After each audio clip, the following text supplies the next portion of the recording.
What's up, everybody? It's waba, and I just wanted to take a few moments to talk about the new support gem multi-totems that we're going to be seeing in patch 3.5. And I just want to say a couple things that are on my mind about it, and go from there. So before I say any of this, I do want to make it clear that I think it is a good addition to the game because it enables non-Hierophant totem builds, and it gives the Hierophant itself an opportunity to not take Ritual of Awakening.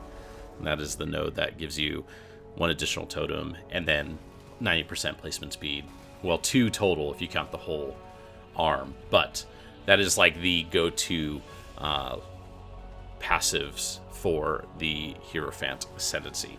But yeah, I just want to highlight a few things that may not come to mind immediately. So first, if you use the support gem, it absolutely takes the place of another damage support. So keep that in mind. Like, you are absolutely trading damage for quality of life. Not a bad thing, just something to consider. So you're not really just getting the damage penalty on the gem itself, you are also losing out on another support. This is also why I would say it's not really worth using with like arc totems, for example, because you're already getting a damage penalty with spell totem, so getting a double damage penalty. Unless you're getting something really good from a non-Hierophant Ascendancy, I don't really think it's worth it. Plenty of other opportunities, though. Second, the damage you gain from having additional totems becomes less as you gain more totems. And Betrayal League is definitely bringing us new ways to get more maximum totems. So maybe you could forego Ancestral Bond and, still have a quad totem build in Betrayal League with multiple totem supports. But I personally, I don't think you should go above 4 totems with this support gem. Maybe in some extreme cases, but I don't think you should go above 4. And if there's another way you could get a maximum totem, you could drop Ancestral Bond altogether, which could be good for pathing and some other things. But that's just another thing to think about. The third thing is, this does not bring Shockwave Totem back. As much as I would love for it to bring Shockwave Totem back, it doesn't. I would actually even go as far as to say that it kind of makes Shockwave Totem worst for general clear. Worse, whatever. I think it actually weakens it in general clear. Because you're going to have overlap. You're going to have 2 totems stacked on top of each other.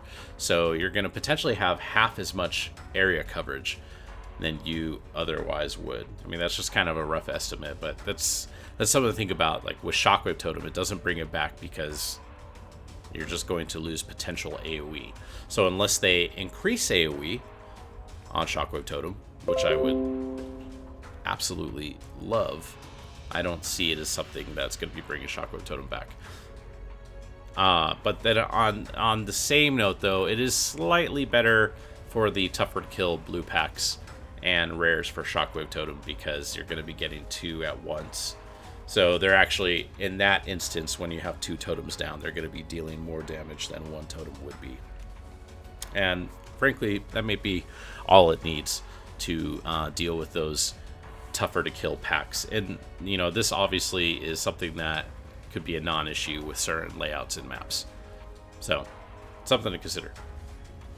Fourth, this is not a strong or good choice for most Siege Ballista builds. There may be some edge cases of where you could use this with a Siege Ballista build, and I've already thought of a few, but for the most part, if you're playing like an Iron Commander build, this is not something that you should be using, especially if you're a deck stacking one. It's not something you probably should be using. And then finally, this is kind of the last thing. This is just in general. Everybody should be ready for old school totem placement speed. If you play a non-Hierophant or a non-Ritual of Awakening variant of Hierophant, because Ritual of Awakening gives you 90% totem placement speed, and most of the totem builds that we see right now in the patches or in the meta get that plus the additional 30 to 50% totem placement speed on the passive tree. And if you're using something like, say, Soul Mantle, you're actually not even getting the placement speed off of Spell Totem, right? The only builds that are getting 50% additional totem placement speed are the builds that are getting Shamanistic Fury and taking the 15% totem placement speed node right by Ancestral Bond and getting the 20% totem placement speed from the quality on spell totem. So yeah, you're going to get a general hit in totem placement speed, which is kind of fine, but it will feel substantially different. You're just summoning two at once. So, you know, there's definitely something to be said about that. I mean, the nice thing is they did at least make the quality on this gem grant placement speed. I think it could have been maybe, instead of 1% per quality, maybe it could have been 1.5%. But 1% per quality is pretty good. So that's good, and it's definitely a little bit towards, you know, where you'd want totem placement speed to be. So yeah, it's fine, but just be ready for that. Hopefully we could get a few more sources of totem placement speed in Betrayal League.